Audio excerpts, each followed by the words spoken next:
કેશોદના ચારચોકમાં આપ કાર્યકરોએ એકઠા થઈ આમ આદમી પાર્ટીના વિસાવદર સીટના ઉમેદવાર ગોપાલભાઈ ઇટાલિયાની જીતની ખુશીમાં ફટાકડા ફોડી મોં મીઠા કર્યા હતા। સૌપ્રથમ આપ કાર્યકરોએ તાલુકા પંચાયતેથી સરહદ ચોક સુધી રેલી યોજી હતી, જેમાં ચારચોકમાં ભગવાન રામની મૂર્તિ અને ડોક્ટર આંબેડકરની પ્રતિમાને હારતોરા કર્યા હતા। બાદમાં સરહદ ચોકમાં સરદાર વલ્લભભાઈ પટેલની પ્રતિમાને હારતોરા કર્યા હતા। આપ કાર્યકર્તાઓએ ચારચોક અને સરહદ ચોક એમ બંને જગ્યાએ ફટાકડા ફોડી મોં મીઠા કરી જીતની ખુશી વ્યક્ત કરી હતી। આજરોજ 87 વિધાનસભા વિસાવદરમાં ગોપાલભાઈની જંગુ બહુમતીથી જીત થઈ છે। આ અવસરે ત્યાંના ખેડૂતો, ત્યાંના તમામ ગામના આગેવાનો એ બહુ જ જોરદાર ભૂમિકા ભજવી છે। ખાસ કરીને તો જવાહરભાઈ ચાવડાની પણ આમાં મહત્વની ભૂમિકા રહી છે।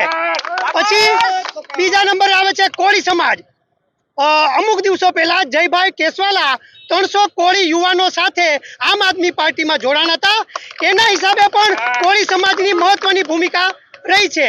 આ બધી ઇતર સમાજની અલગ અલગ મહત્વની ભૂમિકા, ત્યારબાદ પટેલ સમાજની પણ મોટામાં મોટી ભૂમિકા રહી છે। આવી બધી અલગ અલગ સમાજની ભૂમિકાના હિસાબે ભાજપ તરફી સામ દામ દંડ ભેદ આ ચાર પ્રયોગ આજવવામાં આવ્યા હતા, છતાં પણ ક્યાંક ને ક્યાંક આજ સત્યનો વિજય થયો છે। અને આના અનુસંધાને કેશોદ આમ આદમી પાર્ટી કેશોદ શહેર પ્રમુખ, હું કેશોદ તાલુકાની મારી જનતા અને કેશોદ શહેરની જનતાને પણ ખાસ અનુરોધ કરું છું કે હંમેશા સત્યનો સાથ આપો। કેશોદમાં જો તમે અત્યારે ભ્રષ્ટાચારે માજા મૂકી છે, આવું ન થવા દો તમે, આવી મારી નમ્ર અરજ છે કેશોદની ન્યાયપ્રિય જનતાને। જય જવાન જય કિસાન। આજે ગોપાલભાઈની ભવ્ય જીતના હિસાબે ચારચોક કેશોદમાં બાબા સાહેબની પ્રતિમાને હારતોરા કરવામાં આવ્યા છે, પ્રભુ શ્રી રામની પ્રતિમાને પણ હારતોરા કરવામાં આવ્યા છે અને આતશબાજી કરી છે। આ તકે પોલીસ, સરકારી તંત્રએ ખૂબ સાથ સહકાર આપેલો છે। આજે કેશોદમાં મહત્વના પ્રશ્નો છે, આવનારી નગરપાલિકાની ચૂંટણીને લઈને તમારું શું આયોજન છે ને આજે મહત્વના કેશોદના ક્યાં પ્રશ્નો?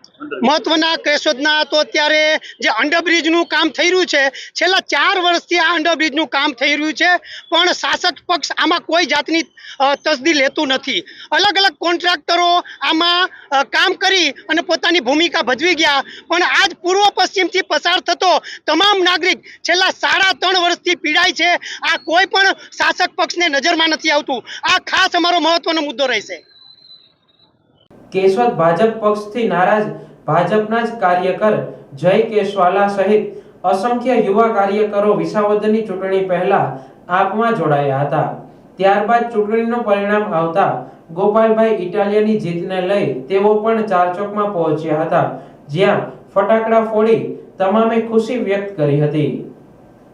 પરિણામમાં એવું છે કે આજે વિસાવદરની આ જીત છે જે ગોપાલભાઈ ઇટાલિયાની, એ જીત છે ને એ ખરેખર તો વિસાવદર અને ભેસાણની જનતાની જીત છે।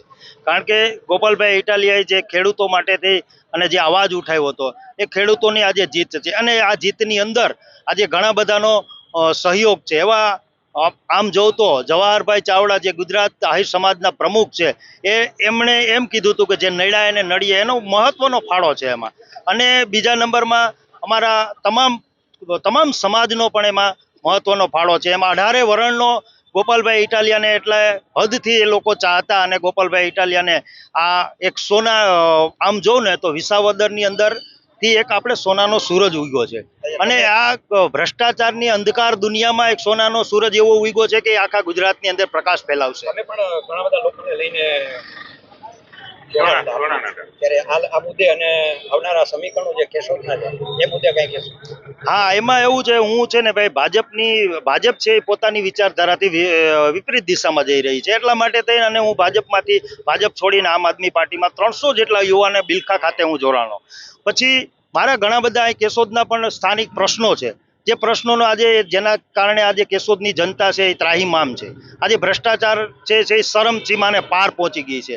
આ બધા જ પ્રશ્નોને હવે આવનારા સમયમાં અમે ઉકેલ લાવશું અને અવાજ ઉઠાવશું।